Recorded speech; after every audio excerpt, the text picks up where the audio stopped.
If you want to manage your money like the top 1%, this is the 70-10-20 protocol that allows you to build your wealth without sacrificing your livelihood, no matter how much you earn.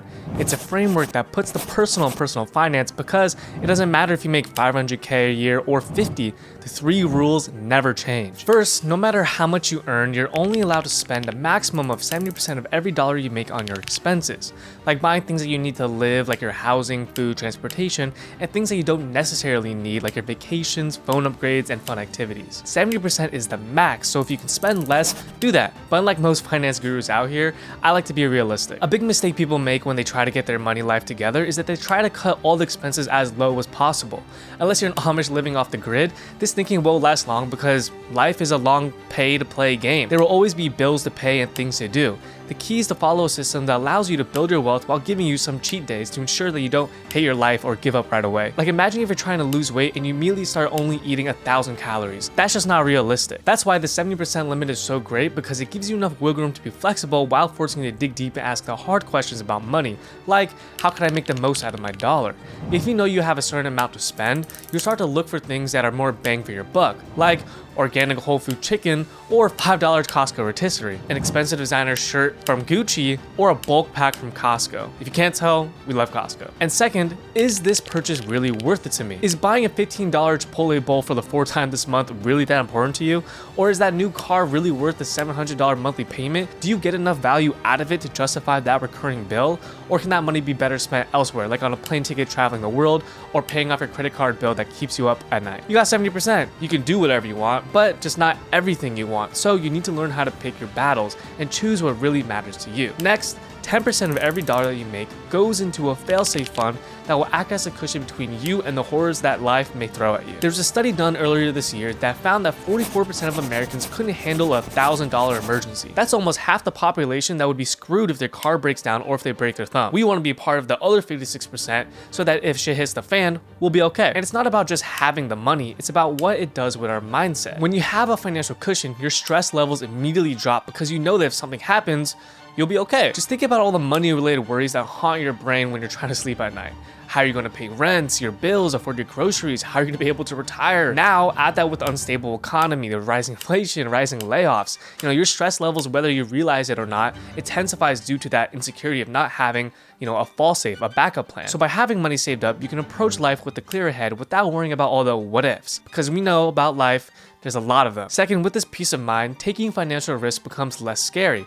Whether it's pursuing a new career, starting a side hustle, or even investing, that feeling of being financially secure broadens your horizons and allows you to take more bolder and bigger moves to build your wealth. Figuring out the sweet spot of how much you should save in your fail-safe is pretty simple. Write down all your monthly expenses that you need in order to survive. Rent, bills, food, other routine expenses that you may have that you have to pay. Then once you have that total, multiply that number by both 3 and 6. This way, if something were to happen, you can still survive for at least 3 to 6 months while you find your way to bounce back. Now, what's even more important is where you keep this emergency fund held. Most people keep their savings in a regular savings account with a traditional bank like Wells Fargo or Bank of America.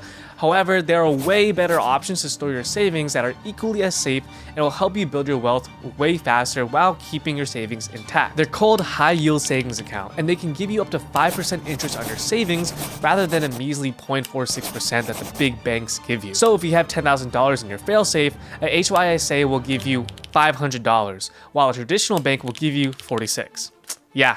Big difference. I'll leave a link for some of the best options for high-yield savings accounts down below. Once you hit that 6-month failsafe fund, you want to stop saving because now you're no longer just trying to survive, you're aiming to thrive. Because millionaires aren't made by saving, but investing. Which brings me to the 20 part in the 70-10-20 protocol. 20% of every dollar that you earn at least is reserved for investing into yourself and your future self. The point of this 20% is to make the money that you work so hard for work hard for you. Because like how the GOAT Warren Buffett once said, if you don't find a way to make money while you sleep, you will work until you die. Growing up, I was only taught by my parents in school that the only way to make money and be successful was through working really hard and trading your time for money.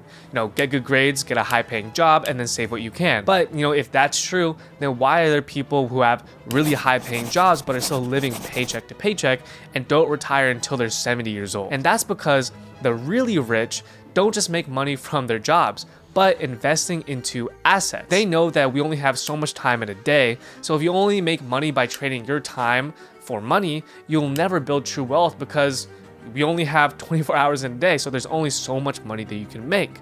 The most common and easily accessible ways to start putting your money to work is through investing into the stock market. The mistake that people make when investing is that they try to pick individual stocks and time the market. Warren Buffett once famously bet a group of hedge funds, which are people who trade stocks professionally, $1 million that he would get a better return passively investing into index funds rather than trying to pick individual stocks and time the market. Index funds, if you don't know what it is what I call the lazy millionaire's investment, because of how simple it is. Index funds are simply a basket of different stocks and companies that you can invest in all in one time.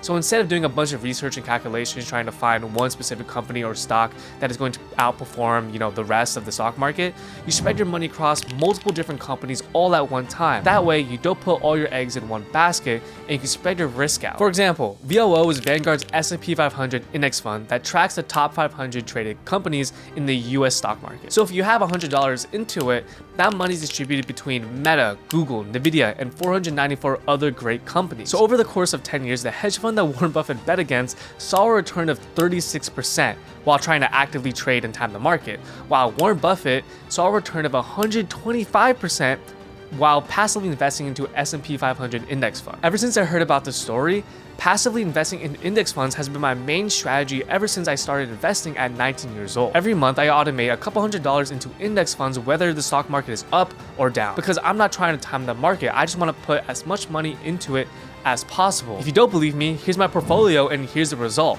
I do have some individual stocks that I started to pick for fun because I told myself that I would try to learn once I get a certain amount. But as you can see, I'm mainly in index funds. If you want to check it out for yourself, I put all the investments and when I invest into this free app that I use called Blossom.